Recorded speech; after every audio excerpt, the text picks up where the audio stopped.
এই হচ্ছে prime Asia university. এই ইউনিভার্সিটি থেকে আমরা পড়াশোনা করেছি। যে আমাদের একটা স্টুডেন্টকে নির্মমভাবে কিছুদিন আগে হত্যা করছে। তো হত্যার কারণগুলো আমি তো শোনার পরে অবাক। বিভিন্ন মিডিয়া ট্রায়াল হচ্ছিল, তখন দেখছিলাম বিভিন্নজন বিভিন্ন ধরনের কথাবার্তা বলতেছিল। তারপরে আসলাম ইউনিভার্সিটি, এসে বিভিন্ন স্টুডেন্টদের সাথে খোঁজ খবর নিলাম। এটা আসলে মূলত সাইকোলজিক্যাল প্রবলেম আর কি। যে যে এনভায়রনমেন্ট থেকে পড়াশোনা করতে বড় হয়েছে, তারা সেই এনভায়রনমেন্টকে গ্যাদার করবে, এটাই স্বাভাবিক কথা।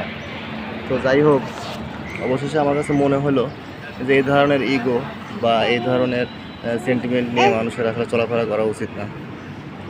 আর তারা যে কাজটা করছে সেটা খুবই খারাপ একটা কাজ করছে। এই যে ইউনিভার্সিটি, সেই ইউনিভার্সিটির গেট, এই গেট দিয়েই মানে সেই যে ছেলেকে হত্যা করছে সে টেক্সটাইল ডিপার্টমেন্টে ছিল। আমি মাইকোলজি ডিপার্টমেন্টের অ্যালামনাই, সাবেক স্টুডেন্ট মাইকোলজি ডিপার্টমেন্টের।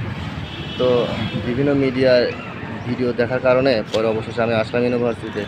এসে যেটা দেখে মনে হলো যে আসলে এরা ইউনিভার্সিটি অফ স্কলার্স কিন্তু অনেক দূরে না, এই যে এই রোডের শেষ মাথাতেই ইউনিভার্সিটি অফ স্কলার্স। তো এখানকার যে ছেলেমেয়েরা এদিক দিয়ে আমাদের ইউনিভার্সিটির সামনে দিয়ে যায়, তারা এখানে আড্ডা দেয়। আমাদের স্টুডেন্টরা ওইদিকে যায়, ওইদিকে গিয়ে আড্ডা দেয়।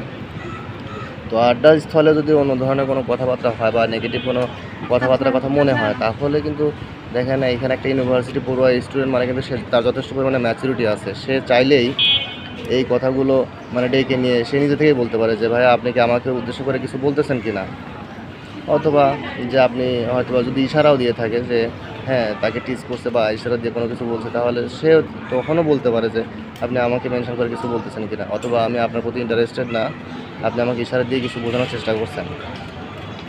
সমস্যা কিন্তু ছোট্ট একটা কথাতেই হয়ে যায়। সেই প্রবলেমটা কিন্তু অনেক দূর পর্যন্ত চলে গেছে, যে এখানে ইউনিভার্সিটির সর্বোচ্চ অথরিটি এই বিষয়গুলো নিয়ে কথা বলছে, তারা সর্বোচ্চ হস্তক্ষেপ করছে। এটা সমাধানও হয়ে গেছে। তারপরে সেই ছেলেটা আবার মানে ক্ষমা প্রার্থনা করছে। এরপরেও সে তার মানে কি বলবো, যতটুকু শুনলাম যে আশেপাশের বিভিন্ন পোলাপায় মানে বস্তি থেকে এসে তাদেরকে ডেকে নিয়ে মানে ছুরিকাঘাত করে হত্যা করছে, নির্মমভাবে হত্যা করছে। একটা নিরস্ত্র একটা ছেলেকে নির্মমভাবে হত্যা করছে। আর ওই ছেলের ব্যাপারে যতটুকু আমি শুনলাম, তাতে মনে হলো যে সে আসলেই ভালো একটা ছেলে।